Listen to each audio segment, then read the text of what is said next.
Hello, everybody.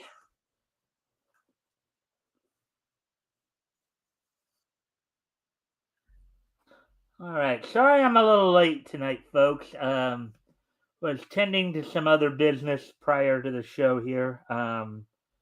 More some personal business, as it were. So, with that, of course, we have an early comment from the other day. But I do thank Rick for that. Anyways, um, I'm going to take care of a couple of things. I'm going to go off camera here for a quick moment, take care of a couple of things real quick, and then when I come back, we'll kind of go over what's on tap for tonight. So I'm just gonna do a couple things here. Leave you some music to listen to while I'm gone, and I'll be right back.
Alrighty, so anyways, let me just take a couple more little things here real quick. Then go over what's on tap for tonight.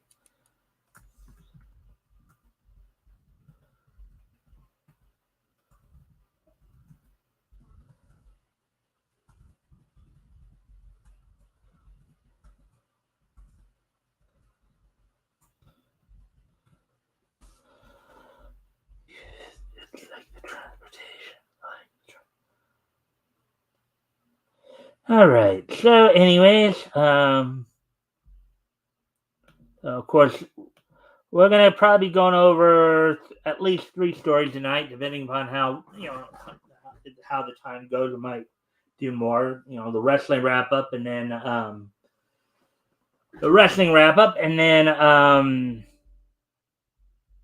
then of course this day needs history towards the end of the show.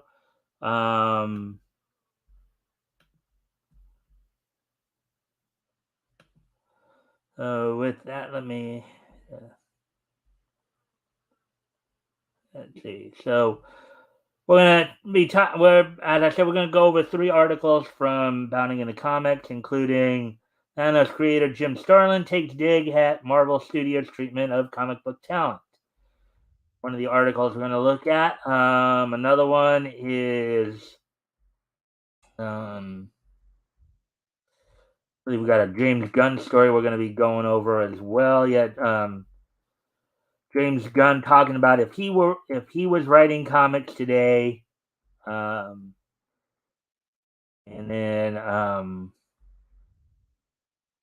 then we are also going to talk about we're going to go over an article from John Trent about DC Comics promoting homosexuality to kids.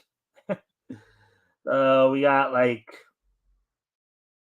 3 articles we're going to go over, maybe more depending upon how fast these articles go. Let's see, what's the date today? Okay. So we're almost coming up on 5 minutes. So first off, if you haven't already, if you can like and share the stream, see if we can get some more friendly people here. Also, if anything grabs your interest or attention, feel free to comment and/or ask questions, and I will answer them to the best of my ability. So, with all that being said, why don't we go ahead and get started on um, let's get started on this on the articles here.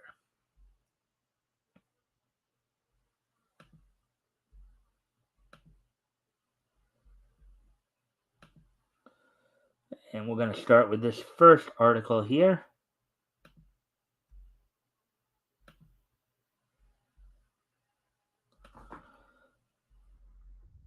All right.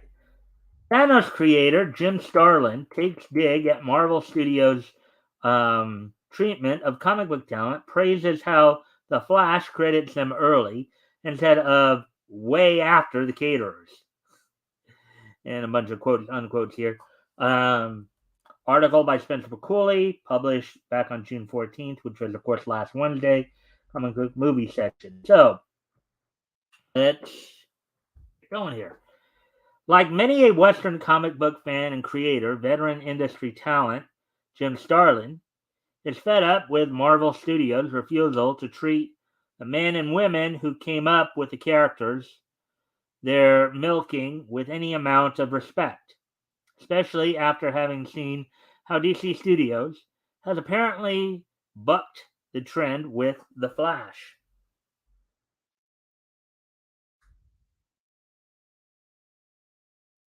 The man who created such Marvel characters as Thanos, Drax the Destroyer, Gamora, and Shang-Chi voiced his opinion on the topic on June 11th, um, following a viewing of the Scarlet Speedster's forthcoming solo film.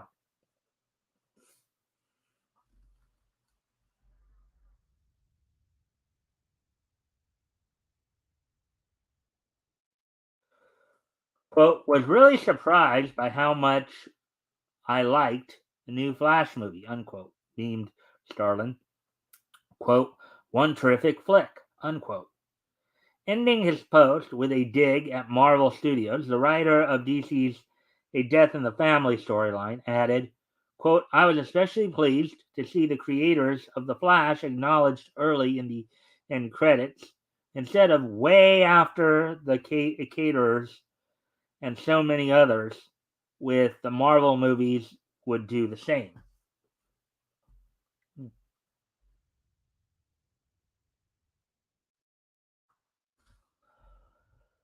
Let's see if anybody's popped in yet. Nope.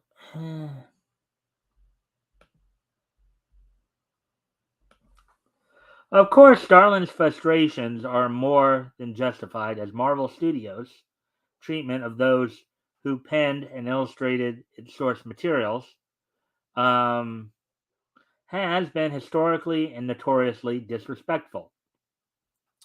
For example, in Avengers Endgame, which not only focuses on a core cast of characters he created, but is also heavily inspired by his seminal The Affinity Gauntlet storyline. Starlin, along with other Marvel creators whose creations appeared in the film, not listed in the film's final credits until roughly a minute um, into the runtime.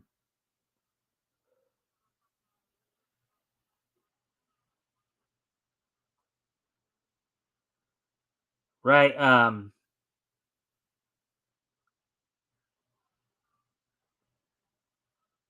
right after Marvel Studio security team.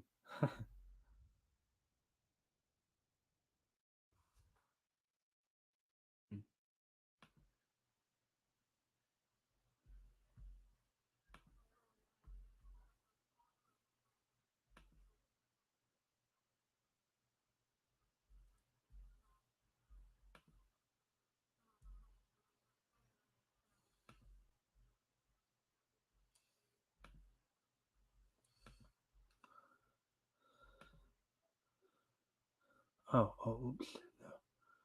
Nope. Yeah, close that out. I didn't.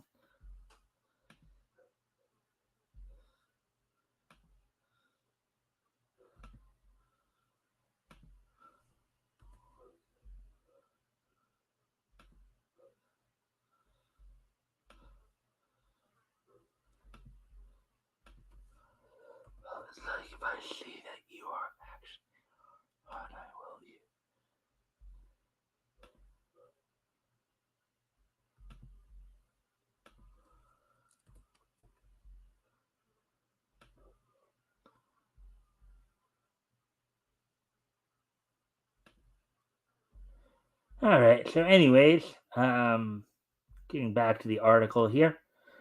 This trend has continued up through their Marvel's Ant-Man and the Wasp, Quantumania, wherein the contributions of such creators as Stan Lee, Jack Kirby, Larry Lieber, and Ernie Hart are not highlighted in its end credits, but rather likewise buried within its final credits. Yeah, and of course they're trying to. I think in many ways they're trying to erase Stan Lee as much as possible because there are many who believe some of what's going on with the writing, at Marvel, Stan would not be happy with. So, said visual and cards instead simply declare that Ant-Man's latest adventure was quote unquote based on Marvel Comics, on the Marvel Comics. And though the exact details of how The Flash treat the creators of Barry Allen, writer Robert Kanigher, and artist Carmine Infantino, DC Studios' most recent release shows that the credit burial is slowly beginning to fall out of fashion. As seen in the end credits of last year's Black Adam, original Captain Marvel creators Bill Parker and C.C. Beck are credited right in between the film's executive producers and its director of photography.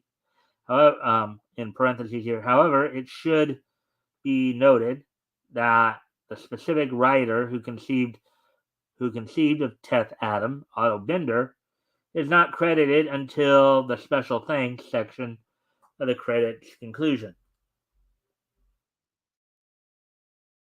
The Flash is set to finally cross the theatrical finish line on June 16th. So, yeah. So basically, so that was last Friday, and as I said, we'll be catching up on some of the news stories here over time. So, anyways, getting ready to move on to the next story.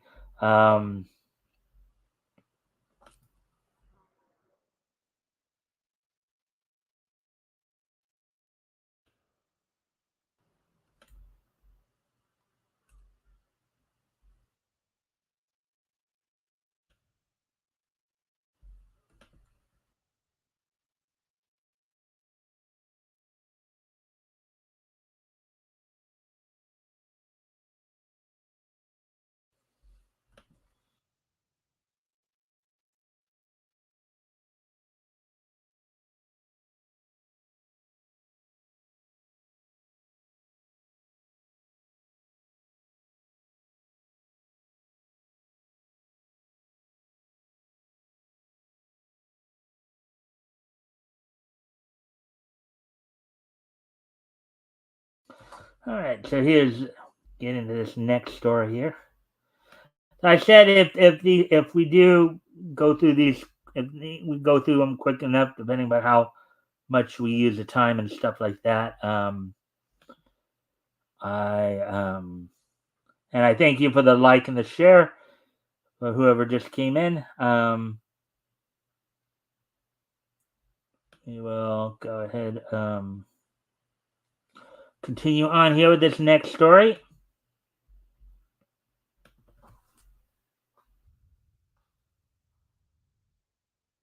James Gunn, quote, if I was writing comic books today, I'd probably be unhappy because so few people are reading comic books, unquote.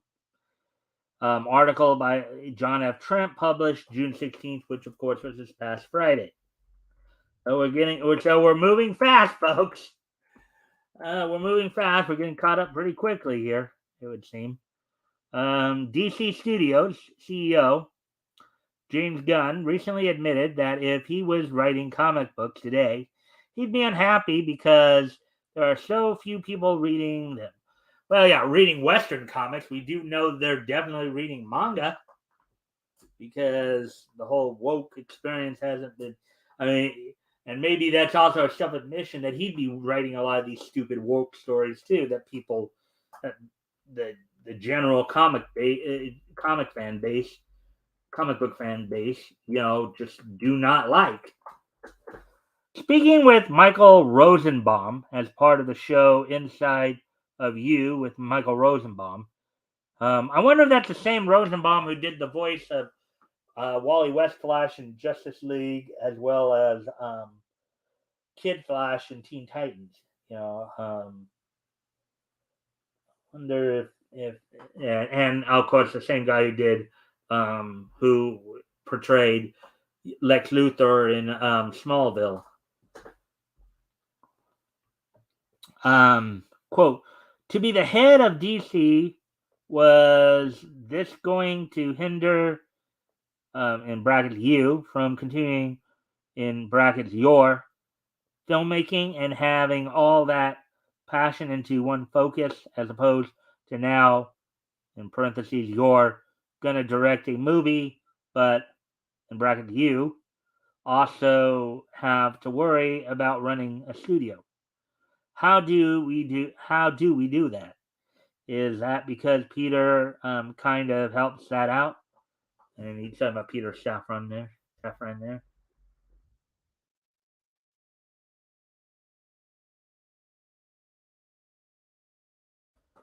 Gunn answered, quote, Peter helps that out. I think that it's always been, you know, I only have so much time in my day. I only have so much I can do. And I think it was always a question about how much am I going to spend on writing? How much am I going to spend on directing? How much am I going to spend on ushering other writers? And how much am I going to spend ushering other directors? How much am I going to spend mapping out the sort of story that other writers can follow? I only have so much I can do. I'm aware of that. Yeah, we're all aware of that. There's only so much you can do with any situation, right? Any situation you may find yourself in. He continued, quote, and so yeah, it did. And I love directing, so it's I didn't want to lose that either. But in my heart, I'm a storyteller.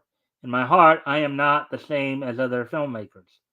I don't think some other filmmakers for sure, but in my heart, I consider myself a storyteller. I don't consider myself a director over being a storyteller. I'm a storyteller first, unquote. Quote. And that means whatever way I'm willing to tell that story, I'm okay, unquote, he explained.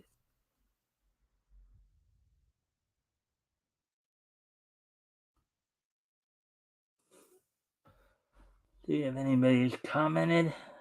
Nope, no additional comments, but we do have another viewer, so I thank you for that. Hopefully, you're enjoying the story here.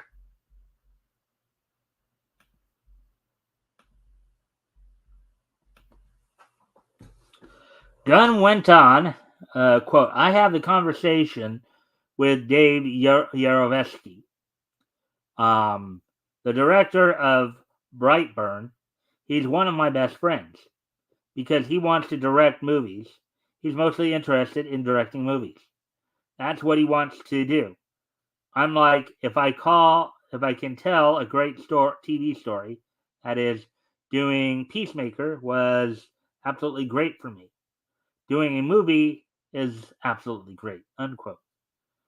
Quote, like if I'm proud of what I'm putting out, I'm really happy.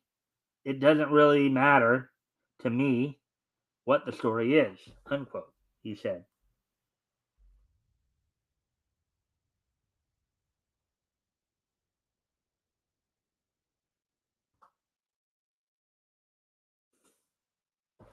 Gunn then commented on the state of comic books. Quote, I started out, I wanted to write comic books when I was younger. If I was writing comic books today, I'd probably be unhappy because so few people are reading comic books. Unquote. Well, I wonder why. Could it be that a lot of your current modern day mainstream writers are basically chasing, you know, the traditional comic, the people who actually would actually buy the comics away, flipping on the bird and saying things like, "Well, if you don't like my politics, don't buy my book." You know, um, yeah, that in of itself is funny. Kelly Sue DeConnick is the one who is known for saying that particular statement. And then, like a year after she made that statement, she lamented the fact that people weren't buying her book. After a year prior, she told people not to buy it if they didn't like her politics. So, go figure. Gun. Okay. Oh yeah, he did read that part. Um, quote. But I would probably be really happy with what my job was. I'd enjoy that storytelling process.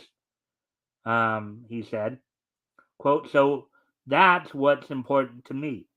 I just happen to be good at directing because directing takes a lot of different weird talents that I do many of those talents, but not all well. Being any director, there's always things that you do great and things you do okay. And it's a complicated job. It's a very complicated job, unquote, he concluded.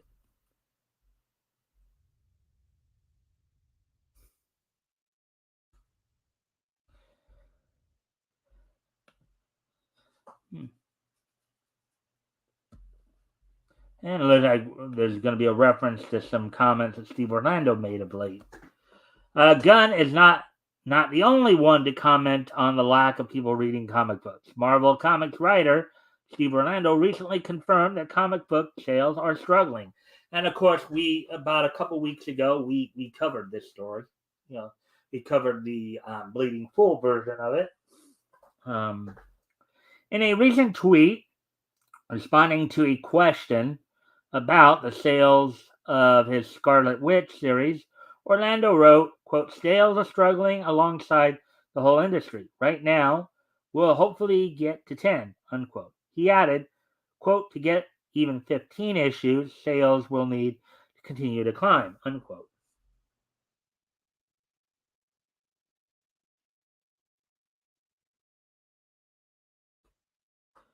Not only did Orlando admit that sales were struggling across the industry, but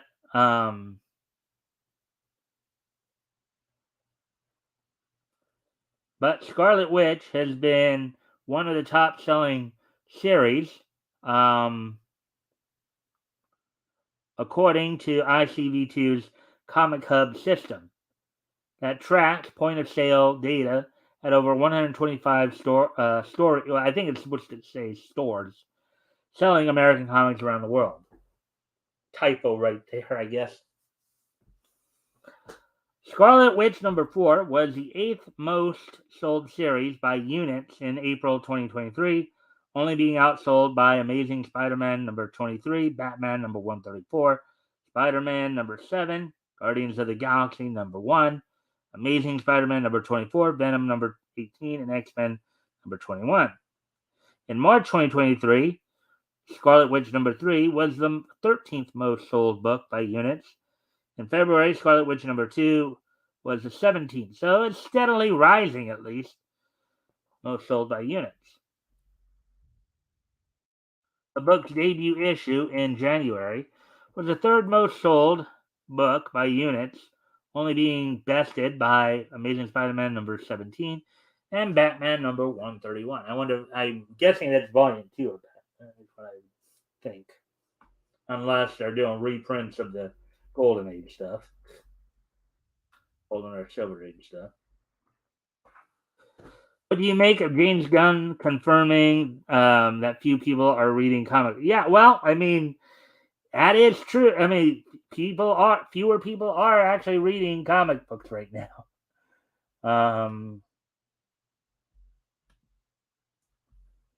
So it's not that much of a stretch there to say that.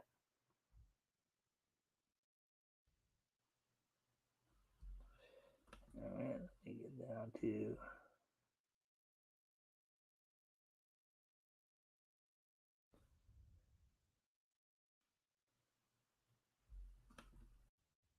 This was the third story we're going to go through.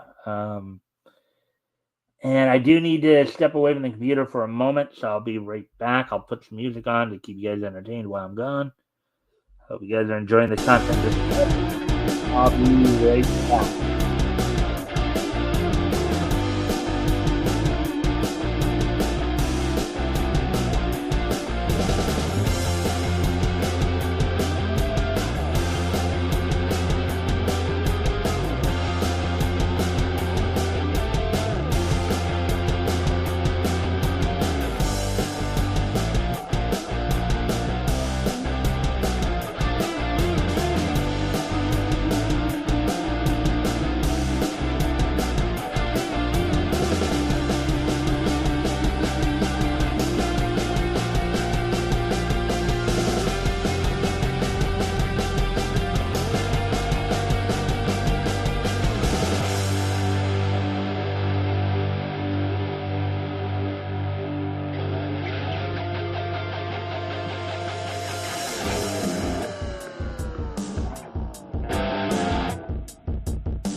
All right, I'm back. So, nobody's commenting yet on any of this stuff. Okay.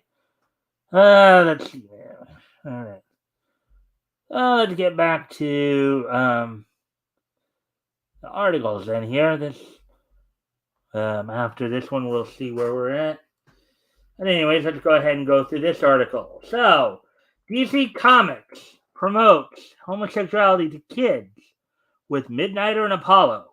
Quote, let the whole world know, the bigots, the cowards, and the kids who need it. Unquote.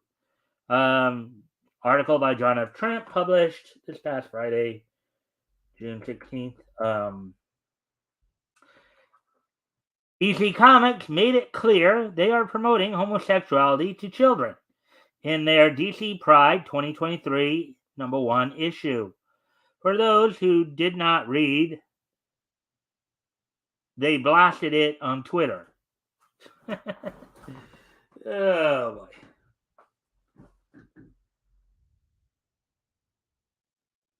Even after, them turning Jonathan Kent and Tim Drake gay, and those books, failed, they're still pushing it. The official DC Twitter account shared a quote from the recent issue that sees Midnighter tell Apollo, quote, let the whole world know, the bigots, the cowards, and the kids who need it. Show them that our love is real. Show them that it's powerful, we'll never back down, and we're not afraid of fighting back, unquote.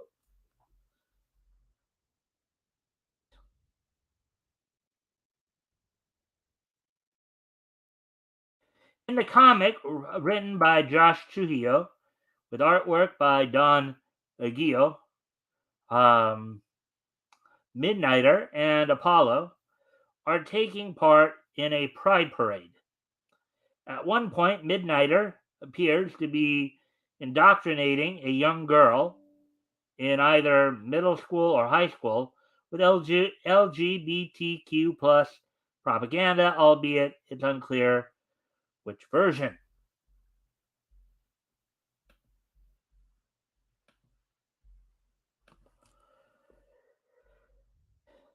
Later on, when Midnighter appears to want to beat up a number of people, rightfully and justly calling out the LGBTQ plus movement for their promotion of sin and disordered lifestyles, Apollo warns him, there are kids here. We can't let any of them get hurt, unquote. Apollo is crouched down next to a small girl waving a rainbow streamer.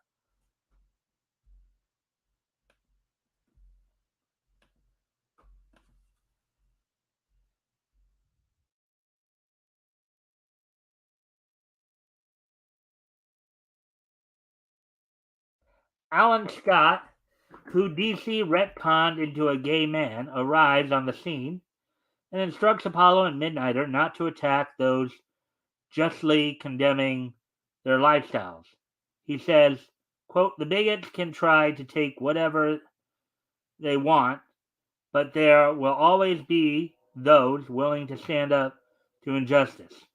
We're more the costumed mystery men. We're more than costumed mystery men. We're symbols. The bravest thing you can do is to live without fear. Unquote. Yeah, I mean, retconning Alan Scott to be gay is really just shows a complete ignorance and a lack of knowledge of his history, because he of course did marry his one of his rogues, Molly Main, you know, and they did bore twins, Jade and Obsidian, Jenna Lynn Hayden and Todd Rice. So yeah, so now talk about really just screwing up continuity. uh, of course, what they'll probably do is they'll probably just take that whole element out of it and say that Todd and Jenny Lynn were not twins and were born to separate people and all that. So, but anyways, he then explains to Apollo, quote, let the world know, the bigots, the cowards, and the kids who need it. Show them that our love is real. Show them that it's powerful.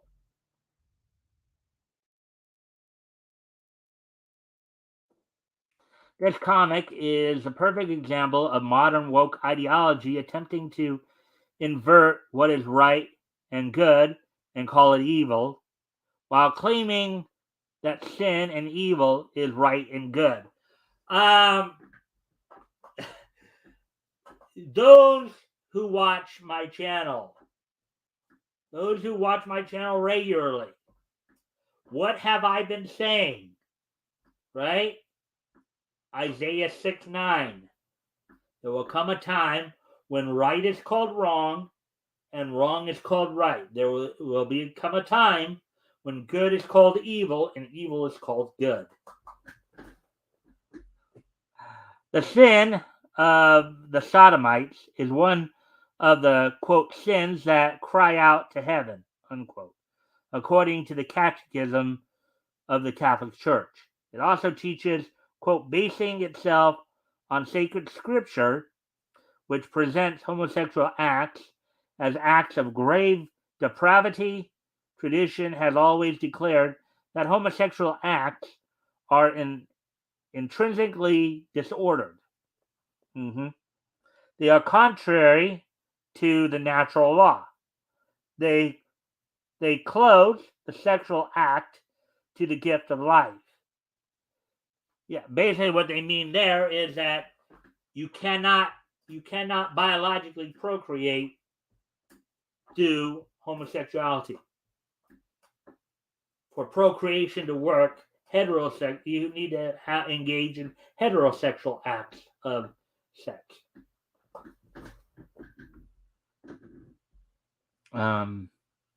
They do not proceed from a genuine, effective, and sexual complementarity. Under no circumstance can they be approved. Unquote.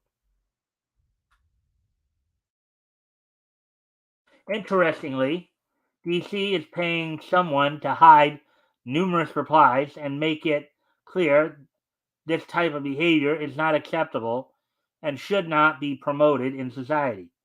Some of the hidden replies include, quote, yuck, this isn't the DC I know, unquote. This is coming from Sun Chi. Yeah. Go woke, go broke. Lover of ebony baddies.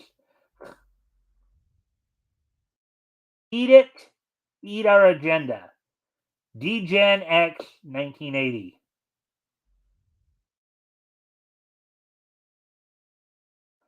Leave the kids alone.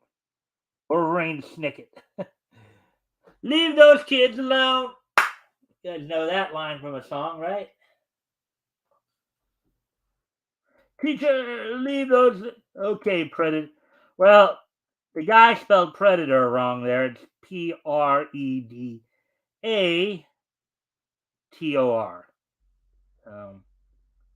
Then again, sometimes people spell things how they hear it, so they may not fully understand. So. Ironically, this post and the promotion of this comic book comes in the same week where DC Studios CEO James Gunn admitted he would be unhappy writing comic books because so few people read them. Yeah, we read that article earlier tonight here, right? And it's stuff like what's going on, what we're talking about in this article, why they're not selling like they're wanting them to sell. I think in one of the previous tweets we looked at there, yuck, this isn't the DC I know. From Sun Chi right there. He told Michael Rosenbaum, again, I'm curious if that's the same Michael Rosenbaum, who of course is the voice actor, the guy who voices Wally West, Flash across the DC animated some of the earlier days of DC, the full Flash grown in Justice League Unlimited, as well as Kid Flash in the Teen Titans series, as well as being portraying Lex Luthor in Smallville. I wonder if it's that Michael Rosenbaum. And chances are it is just simply because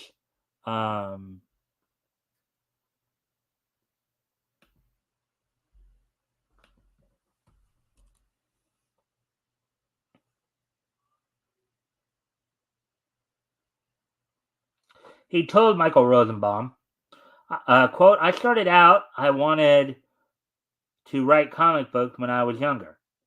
If I was writing comic books today, I'd probably be unhappy because so few people are reading comic books, unquote. I wonder why. Quote, but I would probably be really happy with what my job was. So basically he's saying that he would still write the stories that most people don't want to read. It goes back to what we always talk about, what many people have said, who are these people writing for?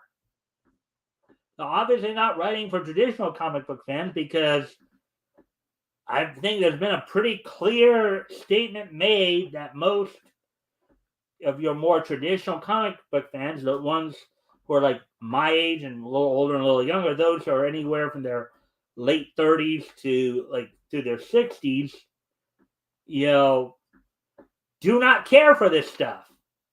And it probably also doesn't help when you have some of the artists say things like, well, if you don't like my politics, don't buy my book. Right? So, let's see. But he's pretty much admitting that he'd still write the stuff that only he and maybe his group of friends would want to read, instead of the more general public. And I think obviously there's a little something wrong with that line of thinking right there. Obviously, if you're trying to sell books, if your goal is to sell books and get people to read them, and then you're only writing to fulfill your own ideological spin or what have you, then there's something a little screwy with your mind.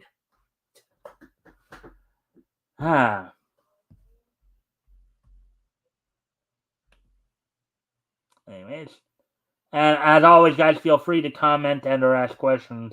Anything here catches your attention. I'd enjoy that storytelling process, unquote, he said. Quote, so that's what's important to me, unquote. Again, a lot of this stuff we read in the other article too. So this promotion also comes as Warner Brothers Discovery, DC Comics' parent company, is openly promoting an upcoming film festival in Los Angeles that is targeting children with drag queens, as well as films promoting gender ideology and sexual orientation ideology.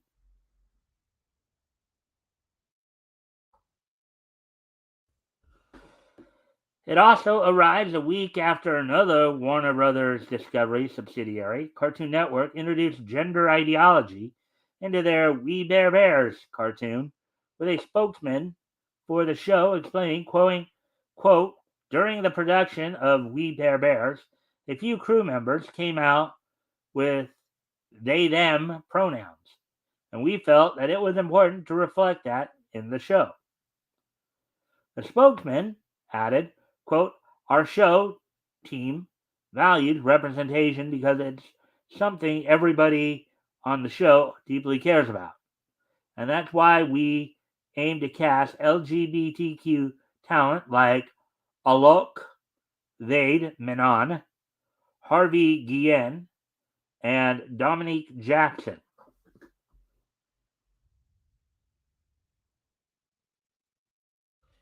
What do you make of DC Comics promoting homosexuality to children and calling those who oppose this disordered behavior bigots?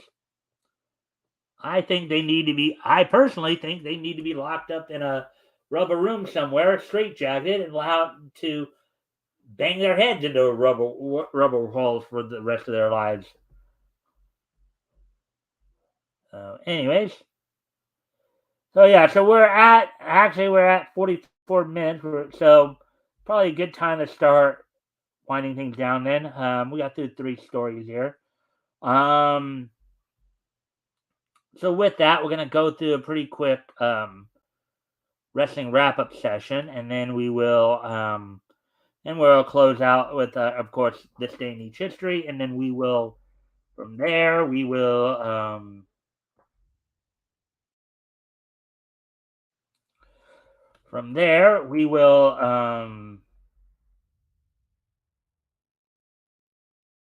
go ahead and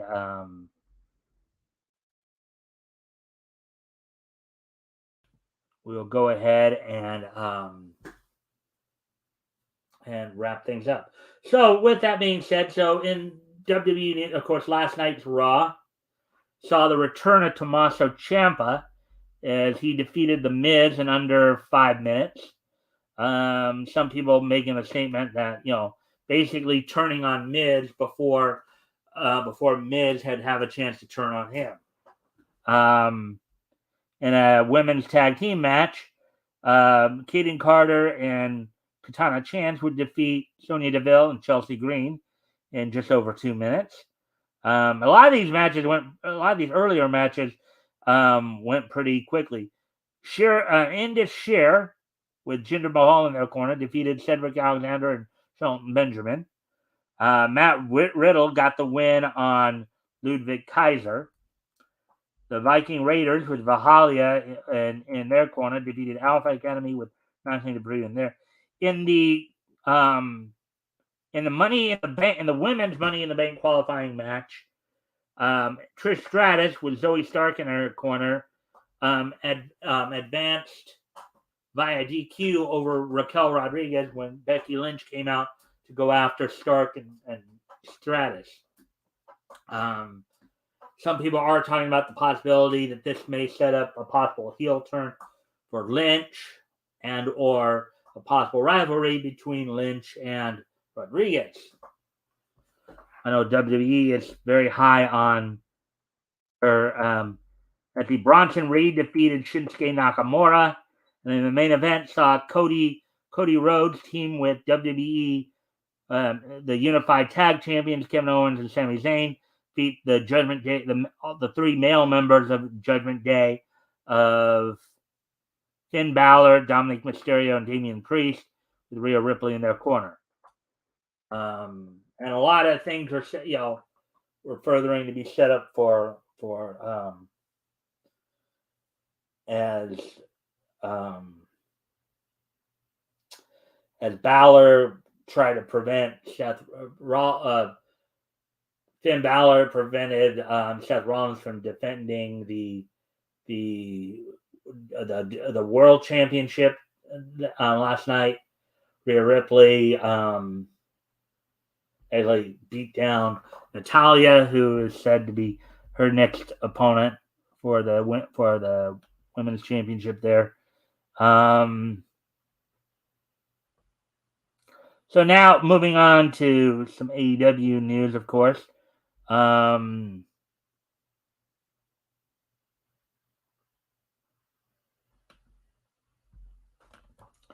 As this weekend, of course, is Forbidden Door.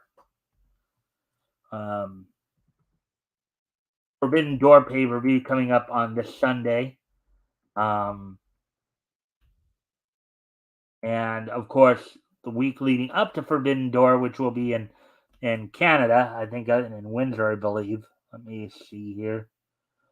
Toronto, Ontario, Canada. For tomorrow night's Dynamite, which will be in Chicago. Tomorrow night's Dynamite, the first show, from the Wintrust Arena, coming off of the happenings from Collision. It looks like the main event will see Chris Jericho teaming with, in a 6-man tag match, Chris Jericho teaming with Sammy Guevara and Minoru Suzuki to take on Action Andretti, AR Fox, and Darius Martin. Ring of Honor World Television Champion Katsuyori Shibata and AEW International Champion Orange Cassidy will be taking on Daniel Garcia and IWGP World Television Champion Zack Sabre Jr. in what some people might call a dream match. Two tag teams that claim to be the greatest of all time. One that everybody knows is the greatest of all time. The other just claims to be the greatest of all time. Matt and Jeff Hardy will be teaming up. A battle of the brother teams. Matt and Jeff Hardy will be teaming up to take on Austin and Colton Gunn, the Guns. Chris Statlander will be defending the TBS title against Taya Valkyrie, and in a concession stand brawl match, Mark Briscoe will be taking on Jeff Jarrett. Jeff Jarrett, of course, talked on a recent promo after his, Karen, and Jay Lethal's loss to Mark Briscoe, Papa Briscoe, and Aubrey Edwards last Friday on Dynamite. Jeff Jarrett, during the post-match interview, post-match promo, did talk about the history of the concession stand brawl, first being done back in 1977 with Jerry Lawler Bill Dundee and a team calling themselves the Blonde Bombers. That time, Wayne Ferris and Larry Latham. There have been different incarnations of Blonde Bombers over the years, but that particular, and then one that was 10 years after that in the Mid-South region that involved, I think Sting was involved in that. Sting, Eddie Gilbert, Terry Taylor, and Shane Douglas, I believe, were involved. That one. And then another one in the Memphis area between Jerry Lawler, Jeff Jarrett, and the Moondogs of that time. I believe that was Randy Colley and might have been Larry Latham. It might have been Spike and Spot, I believe. So yeah, that's what's going on tomorrow night. This weekend, Forbidden Door, this coming Sunday, day after Collision, of course. On this Sunday's Forbidden Door, already signed for Sunday, the pay-per-view from the Scotiabank Arena in Toronto, Ontario, Canada. Kenny Omega will be defending the IWGP United States Heavyweight title against Will Ospreay. Bryan Danielson, in a dream match, will be taking on Kazuchika Okada. MJF defends a world title match against Hiroshi Tanahashi, albeit in typical MJF fashion, he is trying to get out of the match. You know, the devil, as he likes to call himself.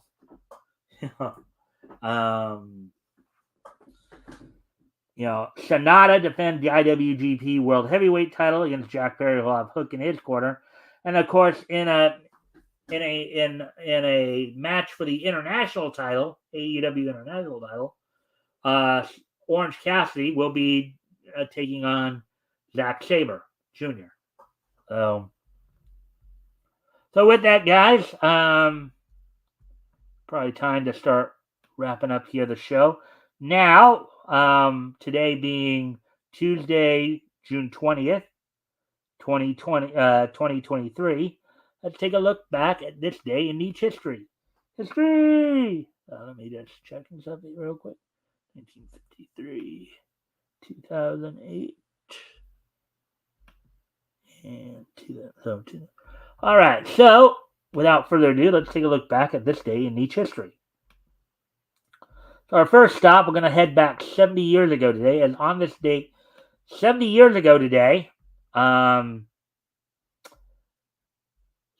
Sito defeats Tarzan Lopez for the NWA World Middleweight Championship. Now, of course, this is at a time when this is down in Mexico. This is happening because for a lot of the NWA World Light Heavyweight, World Middleweight, World Welterweight, World Lightweight titles are all contested down in Mexico over the years for EMLL, Empresa Mundial de Lucha Libre, and Consejo Mundial de Lucha Libre. Translated, of course, as EMLL is translated as World Wrestling Enterprises. CMLL is World Wrestling Council. So, on this date, 70 years ago, Sugi Sito would defeat Tarzan Lopez for the NWA World Middleweight Championship. Getting ready to move on to the next piece of Nietzsche history, as it were.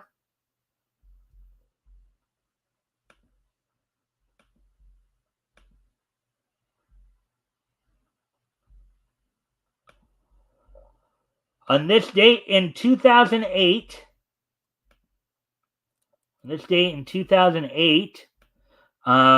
Canadian animation and entertainment studio Cookie Jar Entertainment announces a merger with Deke Entertainment. So this was about the stuff like hurricanes, like King Arthur and the Knights of Justice, Exo Squad. A lot of that stuff you all remember from back in the 90s was picked up by Cookie Jar Entertainment for distribution. So on this date, 15 years ago today, Cookie Jar Entertainment announces a merger with Deke Entertainment.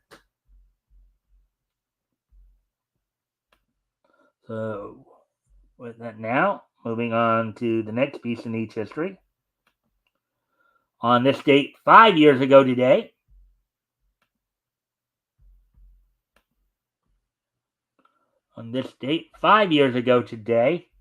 the 15th issue of Curse Words from Image Comics went on sale on this date back in 2018.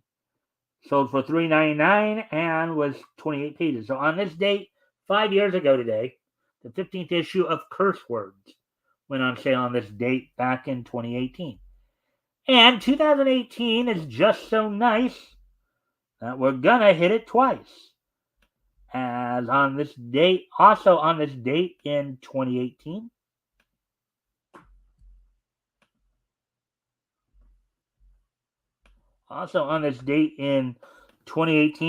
creators in packs, Tachi Bankan to Lie Angle premiered in Japan, premiered on Tokyo MX, BX Fuji, AT-X. Didn't premiere. I'm sorry. On this date in 2018, 5 years ago today, the anime Tachibankan to Lie Angle actually finished its run on Tokyo TV on this date back in 2018. So on this date back in 2018, creators in pack anime Tachibankan to Lie Angle completed its run on Japanese television. So with that, I thank everybody for being here tonight. Like we are going to get just under an hour, maybe. So I hope everybody enjoyed the show. I hope you guys got a lot out of the content. And don't forget, tomorrow, of course, we'll be back here with more Niche News. This Friday, of course, we'll have RJ Carter joining me for for our historical comic retrospective. We start our coverage of November of 1939,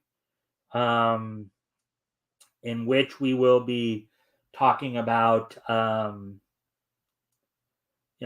we'll be starting our, we'll be looking at Flash Volume 1, Number 1 from DC Comics, introducing everybody to the original Golden Age Flash, Jay Garrick, Golden Age Hawkman, Carter Hall, Johnny Thunder and his Thunderbolt, and Rodney Gaynor, the Whip. So with that, I thank everybody for being here, and I will see you all tomorrow. Bye.